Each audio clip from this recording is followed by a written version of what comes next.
asiento, por favor. Y si tienen sus copias de las Escrituras, por favor, acompáñenme al libro de Hechos, capítulo 20. Hechos 20, voy a leer versículos 1 a 16.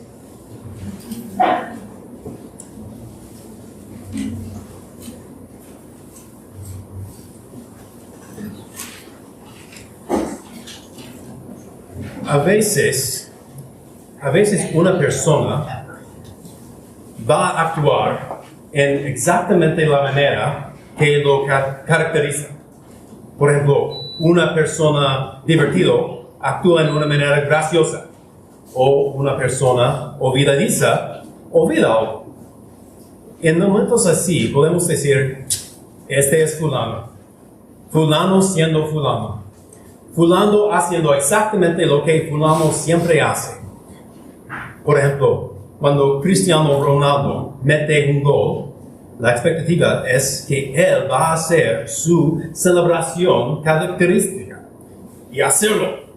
Y cuando lo hace, podríamos decir, este es Cristiano Ronaldo siendo Cristiano Ronaldo. Espero que en leer este pasaje, que vamos a ver algo similar acerca de la iglesia. Que en leer podemos ver qué es vivir como la iglesia. ¿Qué es la iglesia siendo la iglesia? Esas son cosas básicas, cosas normales. No son cosas extraordinarias. Sí, vamos a ver algo extraordinario en este pasaje, pero el mensaje de vivir como la iglesia son cosas muy normales. Vamos a leer y podemos continuar. Hechos 20, 1 a 16. Después de que cesó el alboroto, Pablo mandó llamar a los discípulos y habiéndolos exhortado, despidiéndose, partió para ir a Macedonia. Y después de recorrer aquellas regiones y de haberlos exhortado mucho, llegó a Grecia. Pasó ahí 3 meses y habiéndose tramado un plan en su contra de parte de los judíos, cuando estaba por embarcarse para Siria, tomó la decisión de regresar por Macedonia. Lo acompaña Sópater de Berea, hijo de Pirro, Aristarco y Segundo de los tesalonicenses, Gayo de Derbe y Timoteo, Tíquico y Trófimo de Asia. Pero estos se habían adelantado y nos esperaban en Troas. Nos embarcamos en Filipos después de los días de la fiesta de los panes sin levadura. Y en 5 días llegamos a donde ellos estaban en Troas. Y allí nos quedamos 7 días. El primer día de la semana, cuando estábamos reunidos para partir el pan, Pablo les hablaba, pensando salir al día siguiente, y prolongó su discurso hasta la medianoche. Había muchas lámparas en el aposento alto, donde estábamos reunidos, y estaba sentado en la ventana un joven llamado Eutico. Como Pablo Eutico. ¿Ah? Ok, gracias. Como Pablo continuaba hablando, Eutico fue cayendo en un profundo sueño, hasta que, vencido por el sueño, se cayó desde el 3er piso y le levantaron muerto. Pero Pablo bajó y se tendió sobre él, y después de abrazarlo, dijo, no se alarmen, porque está vivo. Volviendo arriba, después de partir el pan y de comer, conversó largamente con ellos, hasta el amanecer, y entonces se marchó. Al muchacho se lo llevaron vivo, y quedaron grandemente consolados. Entonces nosotros, adelantándonos a tomar la nave, salimos para Asón, como el propósito de recoger allí a Pablo, pues así lo había decidido, deseando él ir por tierra hasta Asón. Cuando nos encontró en Asón, lo recibimos a bordo y nos dirigimos a Mitilene. Saliendo de allí, al día siguiente llegamos frente a Quío y al otro día atracamos en Samos. Habiendo hecho escala en Trogilo, al día siguiente llegamos a Mileto, porque Pablo había decidido dejar a un lado a Éfeso para no detenerse en Asia, pues se apresuraba para estar en Jerusalén al día de Pentecostés, si le era posible. Padre Celestial, te damos gracias por tu palabra y pedimos tu guianza. Ayúdanos en este momento. Ayúdame a tomar lo que he aprendido, lo que he aplicado a mi propio corazón esta semana, en meditar, en estudiar y en practicar y transferirlo, en comunicarlo claramente para nosotros en este momento. Y pedimos que tu Espíritu Santo pueda usarlo, aplicándolo a nuestros corazones y nuestras vidas en este momento y durante la semana, para tu gloria, Señor, y para el bien de la iglesia. Oremos en el nombre de Jesucristo. Amén. Como mencioné, la idea de este pasaje es vivir como la iglesia. Y vamos a verlo en 3 partes. Y esos 3 no son como definitivos. Podríamos añadir otros. Pero esos son 3 que salen de este pasaje y son claros y aplican a nosotros en esta iglesia hoy en día. La primera manera en que vemos la iglesia siendo la iglesia es en el estímulo. En versículos 1 y 2 vemos un resumen de lo que Pablo está haciendo en su viaje en este momento. Él está viajando de lugar a lugar, visitando con la gente y está animando a los creyentes. La palabra en griego usado aquí es parakaleo. Y el significado es instar o implorar o exhortar. Y podríamos traducirlo, animar o exhortar. En su Biblia probablemente es traducido exhortar. Y este tipo de animar no es algo vacío, no es simplemente decir si se puede o ánimo, es algo más profundo, este tipo de animar. Y podemos ver en el contexto. En versículo 1, Pablo está animando creyentes en Éfeso, justo después de un alboroto masivo. Esos son creyentes viviendo en un lugar, en un tiempo, cuando compartir el Evangelio puede terminar con siendo golpeado o muerto. Estos cristianos ocupan un ánimo verdadero, no algo vacío, no algo de palabras, solo palabrería. Ocupan verdadero ánimo. Y Pablo está ofreciéndolo. Él está instando a esos creyentes a continuar en su fe. Él está animándolo por exhortación. Vemos en versículo 1 y después en versículo 2, él sigue en Macedonio ofreciendo mucho exhortación. Yo sé que para muchos de nosotros exhortar puede tener un sentido negativo, como regañar. Y a veces sí tiene ese sentido. Pero creo que en ese momento Pablo, en su exhortación, está haciéndolo de una manera positiva. La definición de exhortar es incitar a alguien con palabras que haga o deje de hacer algo. Creo que Pablo está incitando a esos creyentes de hacer algo, como empujando hacia adelante. Pero ¿hacia qué? ¿Hacia qué está Pablo empujando a esos creyentes? Él está empujándolos en la manera que leemos sus cartas a la iglesia, para perseverar, para seguir en la lucha, para no renunciar a su fe, para terminar la carrera y para soportar el sufrimiento. Ayer tuvimos la oportunidad como familia de ir y ver un torneo de atletismo. Y había una carrera que vimos. Y en esa carrera fue un poco extraño porque empezaron y a un momento un joven estaba ganando la carrera, pero estaba mirando atrás cada ratito. Y todos viendo pensaban que él estaba mirando atrás para ver la competencia. Pero quedó claro que él estaba hablando al muchacho atrás y siguió aplaudiendo a él atrás. Y incluso escuchaba a alguna gente diciendo, no anima a él, corre. Pero ellos estaban en colores diferentes. Pensamos que eran de diferentes escuelas.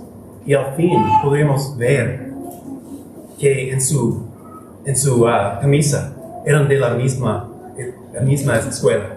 Entonces él estaba animando a su compañero. Él estaba animando. No quería solo ganar en esta competencia individual. Él vio esta carrera como algo de equipo. Estaba animando a otros de terminar en la carrera. Pablo está animando a sus compañeros de terminar la carrera, recordándolos de su salvación en Cristo, para ver la meta, para ver lo que venía. Él está predicando a Cristo, recordándoles de su esperanza, quien vino para salvarles, recordándolos de su muerte, su vida, su resurrección, ascensión y su reino, como su esperanza, no solo en esta vida, pero para la eternidad. En esta manera, vemos Pablo siendo muy pastoral a esos creyentes en este momento. Esas son acciones que debemos esperar del liderazgo en la iglesia. Y yo creo que aquí en Gracia Soberana tenemos acciones aquí del liderazgo. No estoy diciendo que sus líderes son perfectos o que hacen cada cosa que quieren, pero que el patrón es una preocupación genuina, comunicación regular, que ellos están disponibles, que no son indiferentes, pero buscan empujarnos hacia adelante, apuntándonos a Cristo. Y si hay maneras o hay lugares en que no vean en su liderazgo, les animo de orar por sus líderes. Y recuerden también que animar en la iglesia no es algo limitado a los pastores y el liderazgo. Vamos a ir a 1 de Tesalonicenses 4, versículo 8.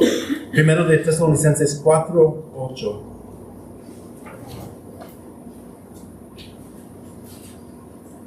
Aquí en este versículo, Pablo mismo está instruyendo a la iglesia diciendo, por tanto, confórtense los unos a los otros con estas palabras.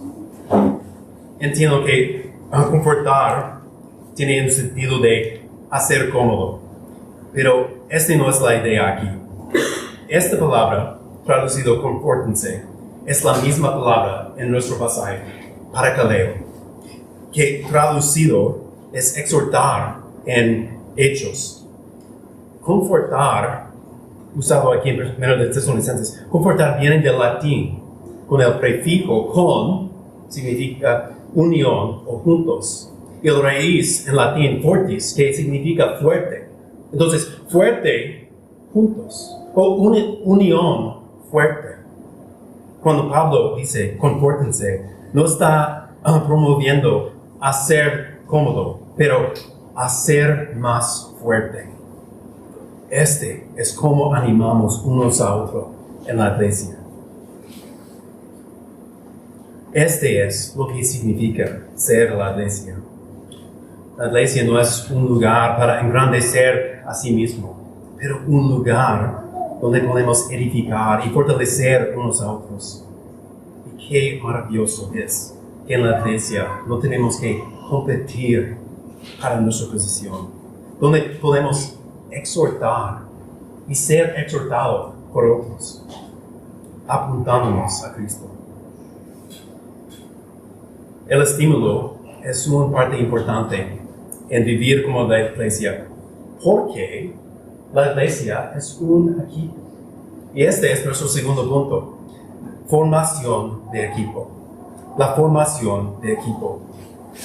En versículo 4, leemos una lista de nombres. Y el primer paso no tiene mucho significado. Solo son nombres y los lugares de donde son esos hombres.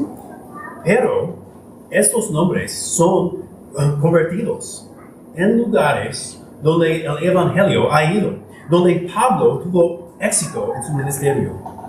Esos hombres sirven como representantes de las iglesias en esas regiones. también notamos en versículos 5 y 6 palabras como nos, llegamos, nos. Este es primera persona. Lucas está ahí de nuevo. Pablo tiene gente alrededor de él. Esos hombres y Lucas, Pablo, el famoso Pablo, que puede hacer lo que sea.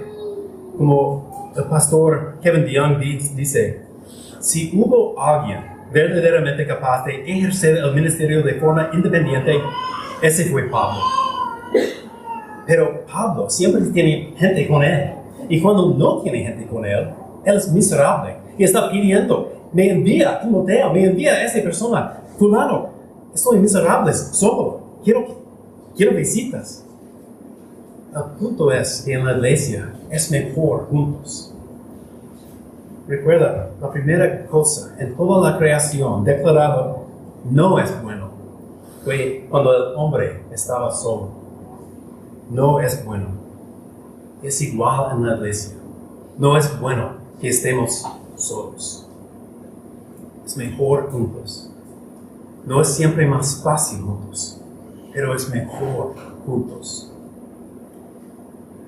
La iglesia ha convertido en los últimos años en una actividad de consumo. Nos acerca de la iglesia como fuera un supermercado o de ir al cine. Vamos a comprar, para observar, para recibir y nos vamos. Esta es nuestra relación con la iglesia. Voy a la iglesia porque me gusta la música, o me voy a la iglesia porque me gusta el mensaje. Y ya, cumplo mi obligación. Pero la iglesia es una organización diferente. Es un organismo en que todas las partes tienen un significado. Importa todas las partes. Y ocupamos todas las partes haciendo su función. Por supuesto, van a ser partes más prominentes, que reciben más atención, pero ocupamos todas las partes. Como DeYoung dijo también, si quiere quemarse en el ministerio, hágalo solo. En hacer el ministerio en esa manera no significa que hacemos cada parte todos juntos, pero significa que crecemos y fortalecemos otros, entrenamos otros para el ministerio, adquiere experiencia para el futuro. En capítulo 19 vimos que Pablo estaba enviando Timoteo y otro muchacho hacia Macedonia. Sin él quedó porque tenía confianza en ellos. Él entrenó a ellos, no tenía que controlar cada movimiento de ellos.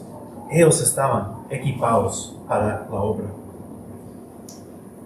Y ellos probablemente no hicieron exactamente lo que Pablo hiciera.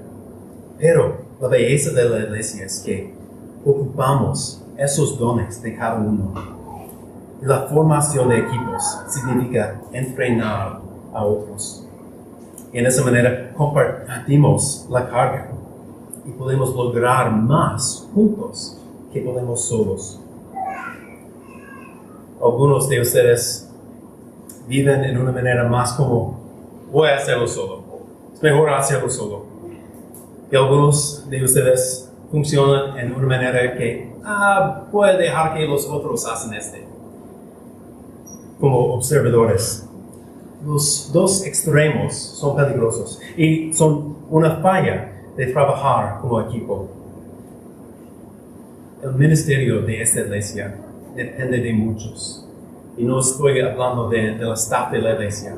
Depende en muchos para ofrecer su tiempo, su energía, sus recursos, encima de su vida, su trabajo, su familia. Vemos gente en esa iglesia preparando comida, dando jalones, prácticas privadas, visitando a gente, limpiando después de los servicios, doblando boletines, trabajando en la cocina. Podemos ocupar nuevas personas haciendo cosas así.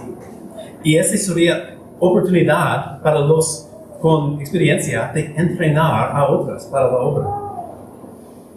Vemos y ocupamos gente para servir con los jóvenes, para enseñar en la escuela dominicana.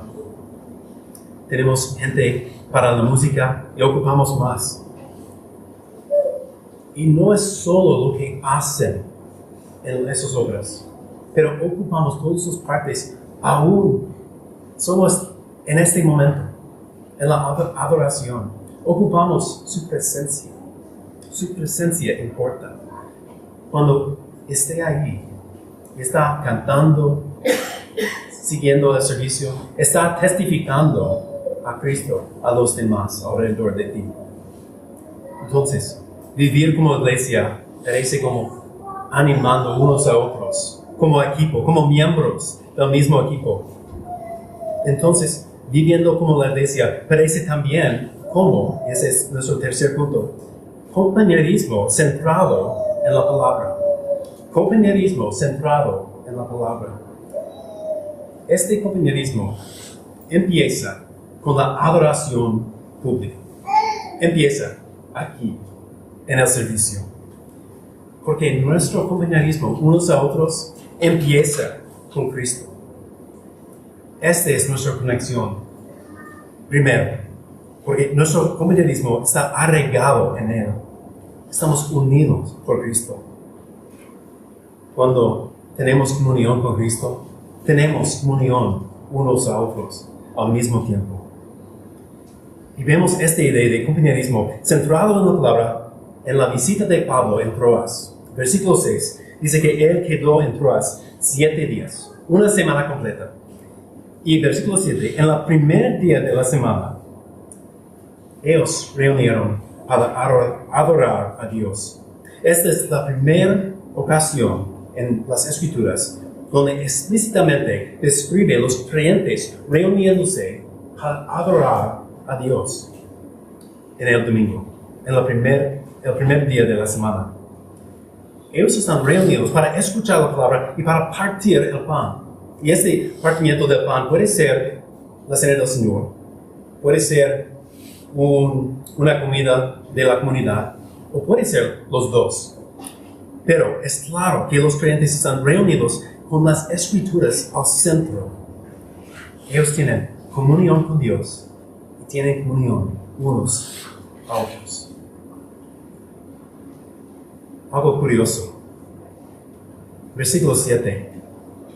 Continuado. Es la intención de Pablo salir el día siguiente. Si este fuera yo me gustaría una hora fija para terminar este culto. Porque yo quería empacar mi maleta, hacer unas compras antes de mi viaje y dormir bien una noche antes de un viaje. Pero vemos que Pablo tiene prioridades diferentes. Podemos ver sus prioridades, lo que Pablo valora por lo que él pasa su última noche en este lugar haciendo. Pablo está predicando. Versículo 7. Y prolongó su discurso hasta la medianoche. Pensaba en poner esto en práctica hoy para continuar hasta la medianoche para ver cómo vamos como la iglesia antigua. Quizás la otra semana. Pablo otra vez está animando a la gente. Él está animándolo por exhortarlos, apuntarlos a Cristo. Y no es solo Pablo que quiere estar ahí hasta la medianoche. Parece que la gente no tiene prisa. Ellos están reunidos, están cansados, pero están ahí con un deseo de escuchar la palabra, un deseo de estar ahí juntos. Pero hay un joven que siente la hora, que siente el efecto de las lámparas que probablemente eran antorchas en este área. Y este hombre, este joven Eutico, que su nombre significa afortunado, él desafortunadamente está sentado en una ventana en el tercer piso de ese edificio. Y él se cae y muere. Algunos críticos quieren decir que Eutico solo parecía muerto en ese momento. Pero recuerda que es Lucas que está contando esta historia. Y Lucas es un doctor. Cuando Lucas dice que él está muerto, él sabe lo que está diciendo. Yo digo que es completamente muerto. Y después Pablo se bajó y se tendió sobre él y abrazó a este joven. Y un milagro pasa. Y este joven recibe la vida otra vez. El punto de ese milagro no es, no te duermas en la iglesia, podrías morir. Y no es, pastor, no predique tanto, podría matarnos. Esta es una descripción, no es una prescripción. El punto de ese milagro es para acompañar la palabra. Es para confirmar a Pablo como el siervo elegido de Dios. Como Dios salvó a algunos y levantó de los muertos a algunas personas por el ministerio de Elías, Eliseo y Pedro. Está haciéndolo de nuevo por medio de Pablo. Esos milagros afirman el mensaje de esos siervos y muestran que el poder de Dios en resucitar físicamente el tipo de vida afirma el poder de su palabra de resucitar espiritualmente personas muertas. Después de un momento traumático, Pablo sube otra vez. Él está comiendo y platicando de nuevo con la gente hasta la mañana, hasta que es la hora de salir en su viaje. Y la gente, versículo 12, llevaron el muchacho vivo y quedaron grandemente consolados. No creo que esos creyentes fueran consolados solamente por la vida de el tipo. Creo que fueron consolados por el compañerismo y por la predicación del Evangelio. Porque la palabra consolados es el mismo parakaleo que vimos como exhortar. Otra vez, Pablo ha estado animando a estas personas, predicando la palabra y apuntándolos hacia Cristo. Este tipo de compañerismo cristiano empieza con la adoración pública, pero no tiene que terminar después del culto. Puede seguir en otros momentos de la vida. Otras relaciones en la vida, compañerismo en el trabajo, en la escuela, con sus amigos, aún con familiares, son basados en cosas terrenales. Pero este compañerismo está basado en algo eterno, está basado en Cristo. Tenemos una conexión que no va a terminar, no tiene fin. Pablo reconoce tiene su cara fijo en Jerusalén. Él está listo de ir allá, de morir y estar con Jesús. Él está viendo hacia el cielo, pero al mismo tiempo no tiene prisa de salir de esa comunión. Esta comunión que tenemos aquí es una de las pocas cosas que se traslada a la otra vida. Y puede ser parte de nuestra motivación de estar con Cristo, porque vamos a estar con los creyentes, los hermanos también. Los domingos, después de los cultos, cuando estamos en el carro, en el camino a nuestra casa, es un tiempo raro. Estamos bromeando, riéndonos, y a veces Michelle y yo preguntamos, ¿qué pasó? ¿Por qué somos así? ¿Por qué sentimos tan ligeros, tan felices en este momento? Estamos cansados. El domingo es un día lleno de cosas. Y las 5:30 en la mañana del lunes viene rápido. ¿Por qué sentimos así en este momento? ¿Qué pasó? El domingo pasó. El día de reposo tuvo su efecto. Cumplió su función el día del Señor en nuestras vidas. Hemos sido refrescados, animados, exhortados. Hemos comulgado con Dios y con nuestros hermanos. Este es el poder de compañerismo cristiano, centrado en la palabra. Algunos de nosotros son muy ordenados cuando viene al calendario o el reloj. Y puede ser algo bueno, pero también puede ser un obstáculo en el compañerismo.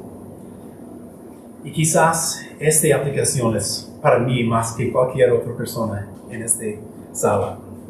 Pero no sea esclavo al calendario, pero sea un siervo a los demás.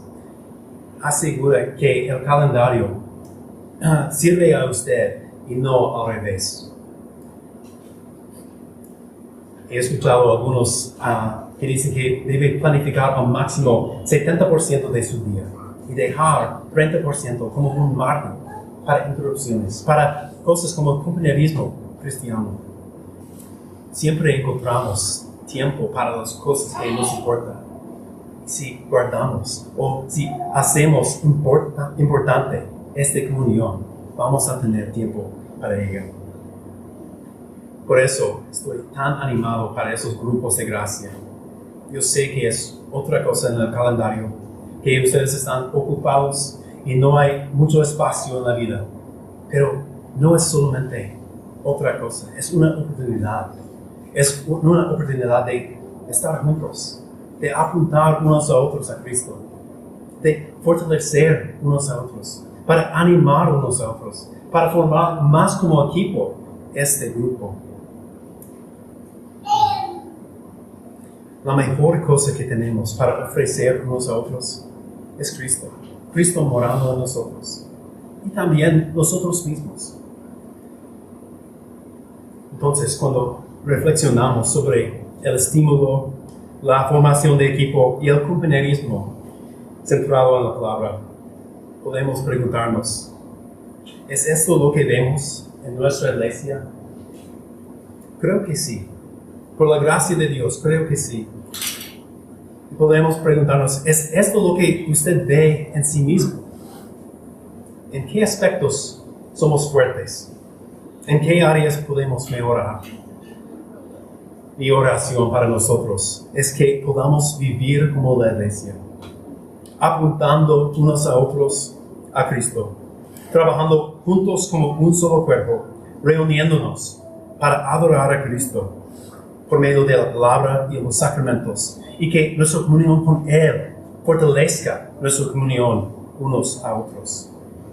Es decir, que podamos vivir como la iglesia, haciendo exactamente las cosas que la iglesia debe hacer, reflejando el carácter de Cristo, mientras actuamos como su cuerpo en la tierra.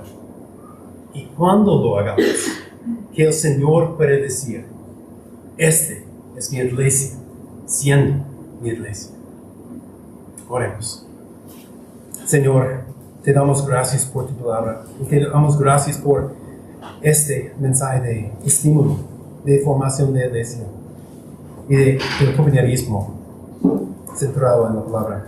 Señor, ayúdanos a reflejar tu Hijo y que podamos actuar como la iglesia en la tierra. Señor, ayúdanos para tu gloria y para el bien de tus santos. Oremos en el nombre de Jesucristo. Amén y amén.